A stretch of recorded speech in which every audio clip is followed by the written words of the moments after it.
What's good, y'all? It's called, I've been very frustrated with Europeans, with people that look like me and who share an ancestral lineage with me.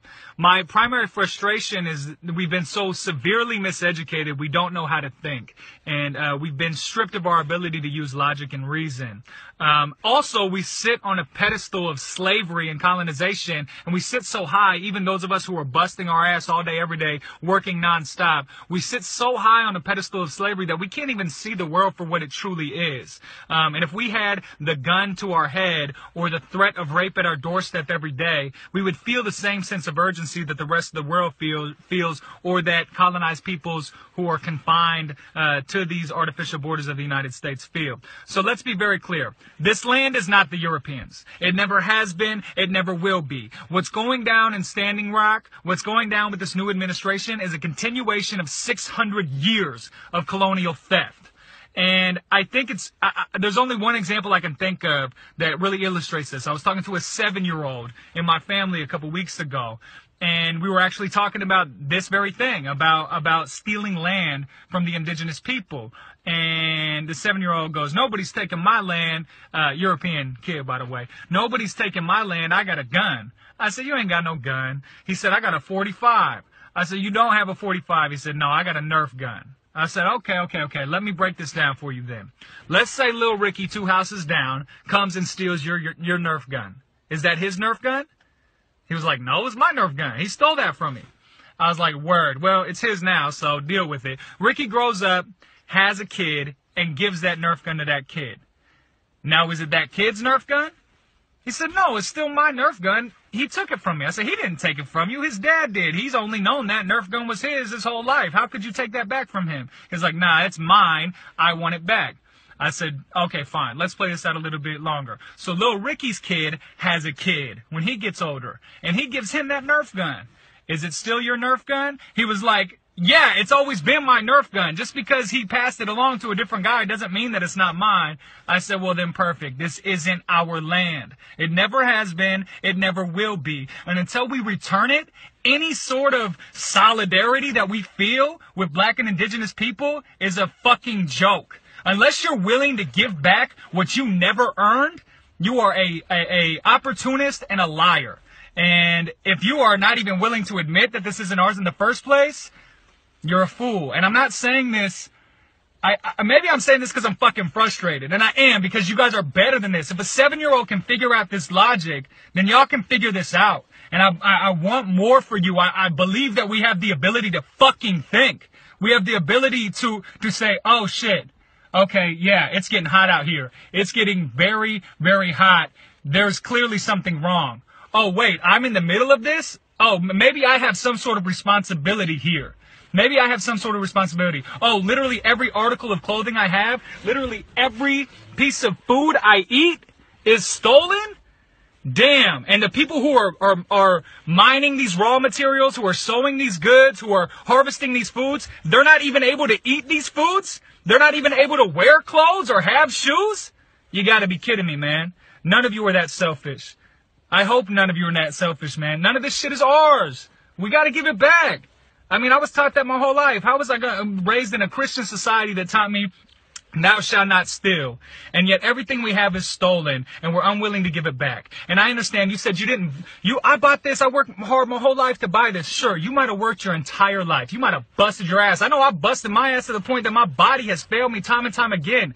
What I do also know is that I'm driving a car right now. And as hard as I worked for the car that I drive in, I did not mine any of the raw materials to make this car. I didn't slave away on a rubber plantation so that I could have these wheels, right? And even if I worked in a factory in the U.S., which I've worked in warehouses, but even if I worked in a factory, I got a union job with a pension, with yada yada, health insurance, all these other amenities. I might be doing backbreaking work, but it's certainly not like those who are slaving away in mines, who are having the threat of rape and murder at their doorstep all day, every day. So I know I sounded frustrated. Most of you usually probably see me more composed. Fuck it. It's urgent. We have to change our ways right now. This world cannot take us exploiting it any longer, and the peoples of this world will not take us doing this any longer. If you want to build with me more, I'm going to be at the station tonight at 7 o'clock. This is January 25th, just in case you watch this on another day. So don't come the next day. But I'll be at the station tonight with my Uhuru Solidarity comrades.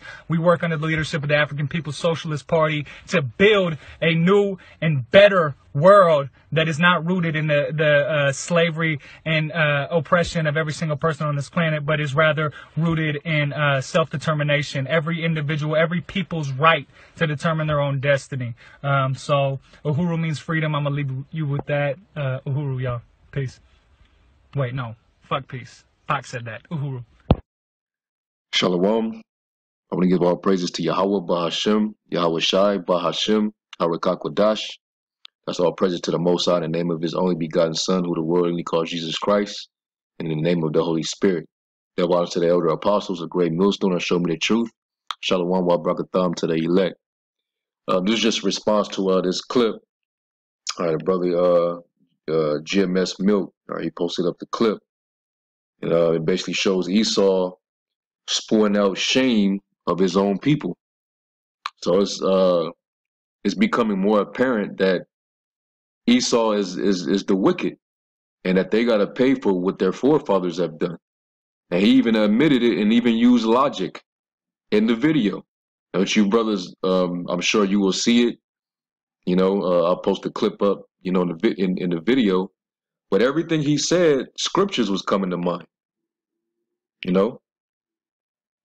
And he's, basically he's complaining about how Esau sits up on this pedestal, but act like they didn't get that position through rape, rob, and murder and slavery. All right? And they speak from a very proud, lofty position because they're not plagued, they're not dealing with the same trouble that the people of color who they've oppressed for all these years are going through and have been going through. All right?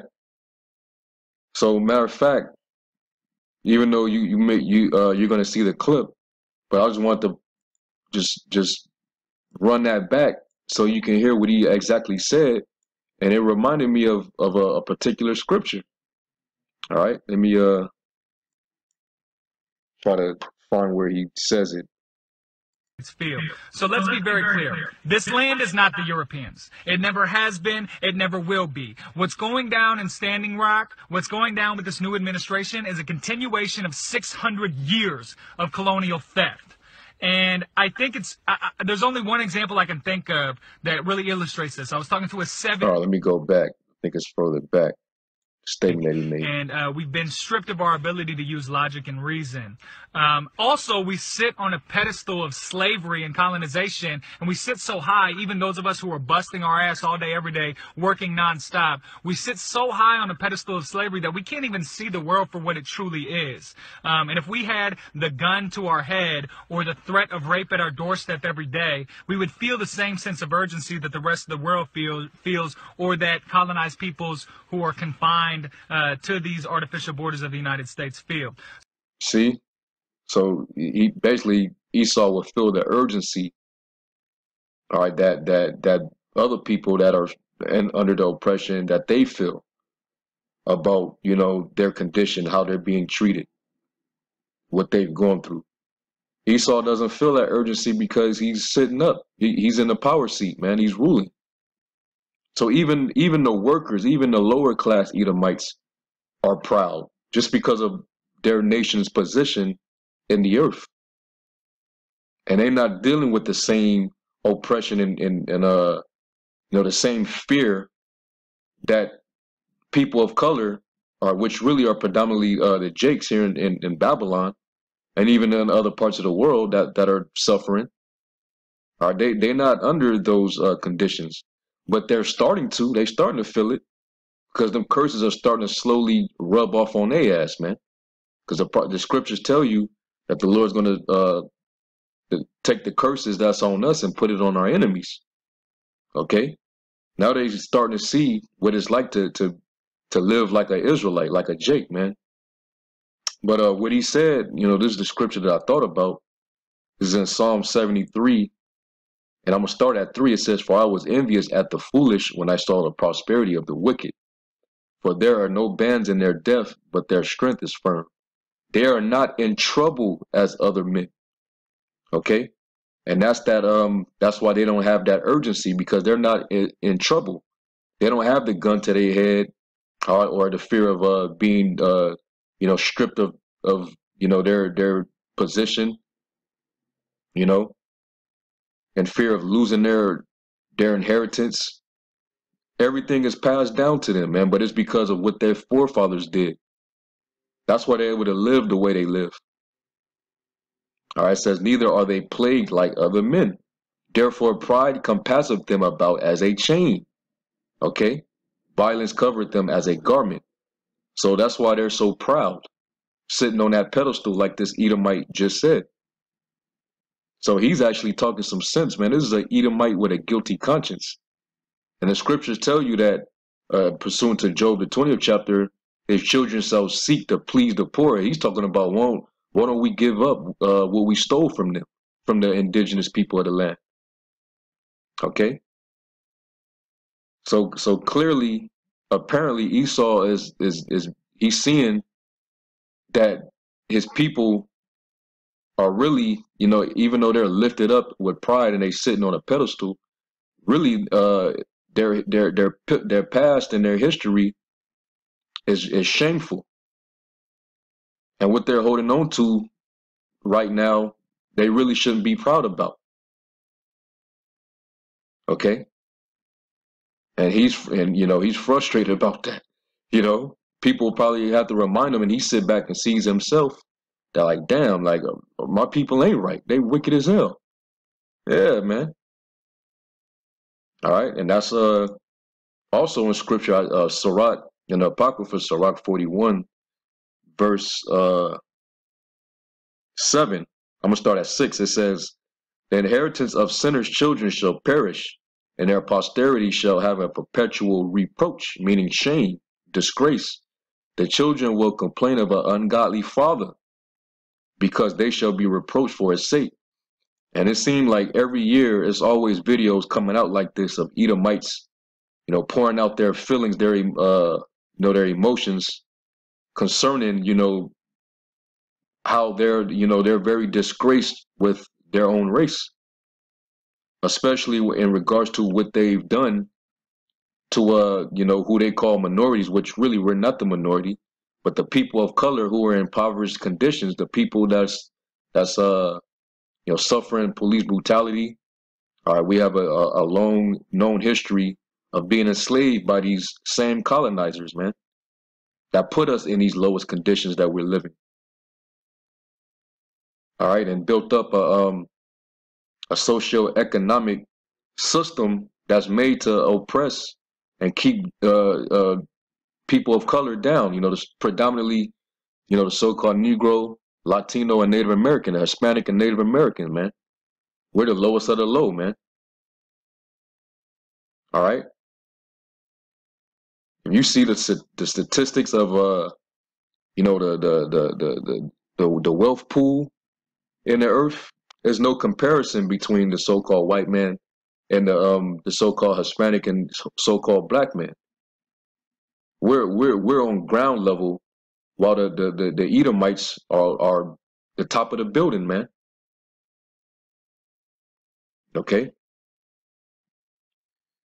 So and then he use logic about the conversation he had with a 7-year-old. Even a 7-year-old was able to see that something wasn't right with when he was explaining logic about you boasting that, oh, you got land and you got a gun to protect yourself. Okay, so what if little Ricky, or a few doors down, and he's a little black boy, and he comes and steals your gun from you, and then y'all grow up and he passes it to his child. Well, so whose gun is that? Oh, that's still my gun. Exactly.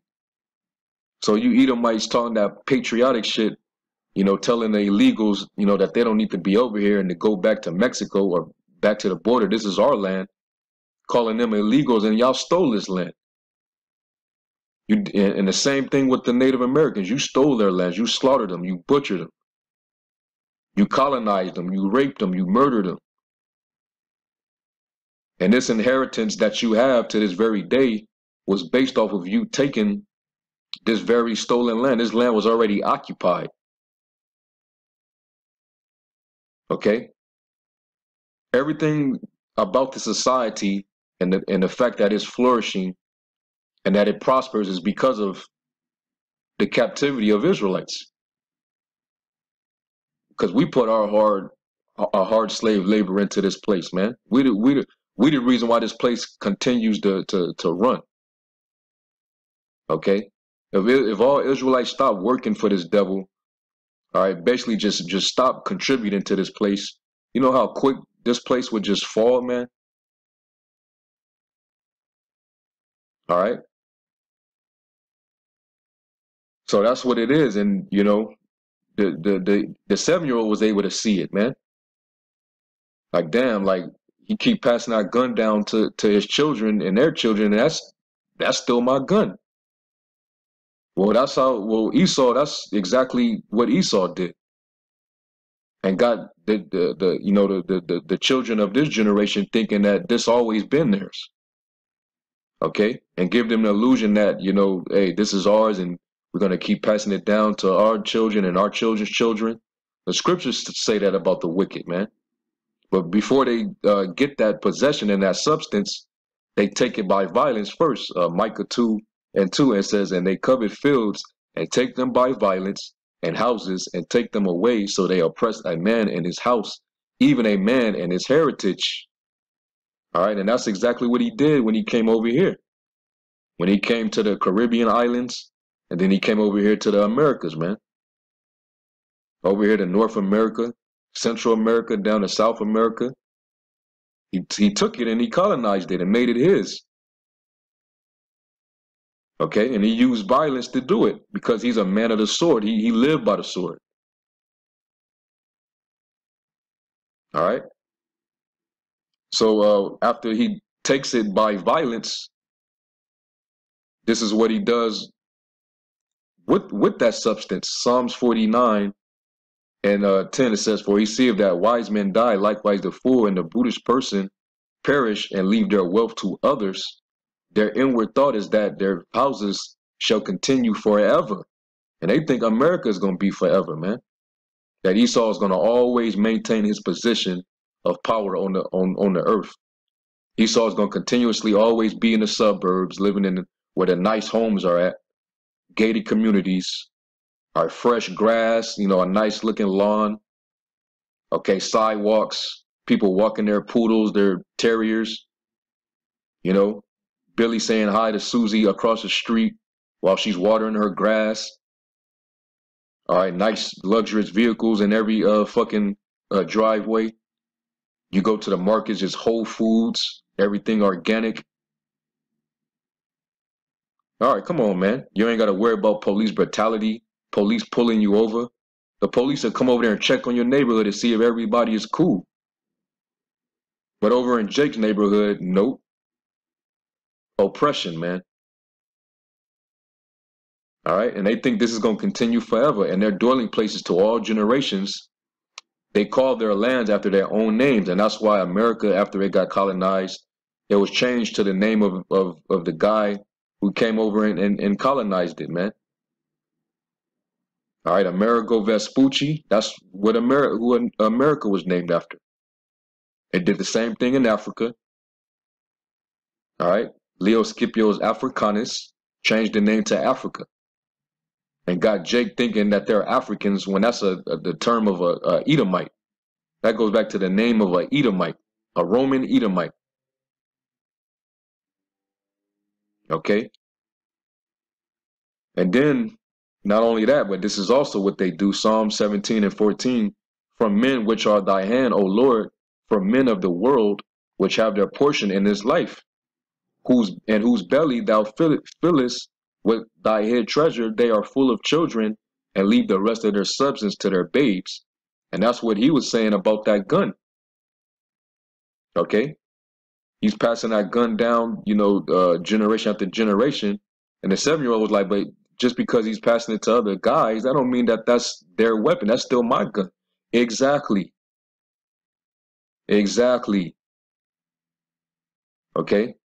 So just think about what you're doing when you out there chanting that illegals, all right, they need to get out of the land, or Trump talking about we need to build a wall to keep them out of here, or we need to keep those Native Americans on the res.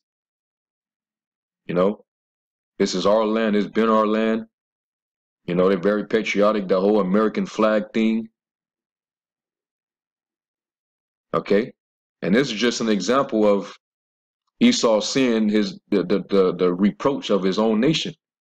That even he's getting sick of it, man.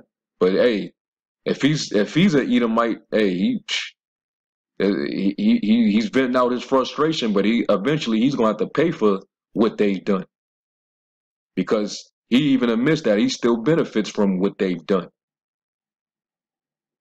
But he could possibly be a Jake too. You never know, man. This could be a confusion of face that has a conscience, man. Like, man, I'm not down with this shit, you know.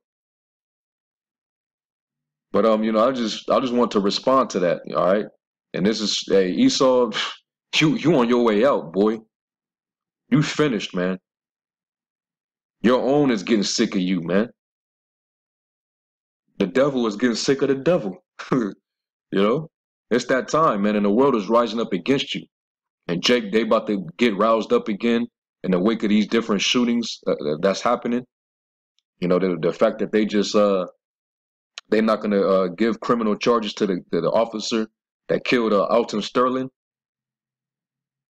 And then what happened in Sacramento with the Jake that got shot in his backyard. Jake is about ready to start fucking you devils up, man. And rightfully so, man. All right, moments like this be bringing Jake together. Even the Northern Kingdom, the Hispanics, man, they get together with Judah, and that combination is deadly, man. And the scriptures prophesy about how the Lord's going to fill the bowl with Ephraim. Okay, so hey, Judah and Ephraim. Matter of fact, let me get that before I close out, man. All right, I think that's was that Zechariah 9:13. It's gonna be that race riot that we've been speaking about since we've been out there. It's going to happen, man. Trust. Zechariah 9:13. When I have bent Judah for me and filled the bowl with Ephraim, and raised up thy sons, O Zion, against thy sons, O Greece, and made thee as a sword of a mighty man. And that's what the Lord's going to do. He's going to wake Jake up, man. Who shall rouse him up? Okay.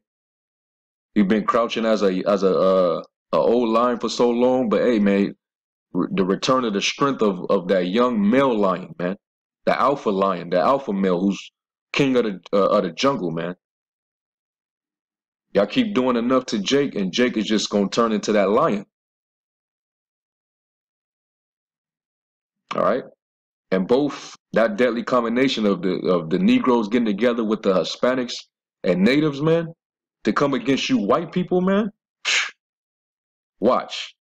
That's why you're gonna need your sword to kill off a lot of Jake, man, because they're gonna be coming strong for you. All right. So you know, that's pretty much it. You know, I just have to respond to that, man. That was a good find right there, man. All right. So with that, I'm gonna close. I'm gonna give all praise to Yahweh Shem Yahushua. Till next time, Shalom.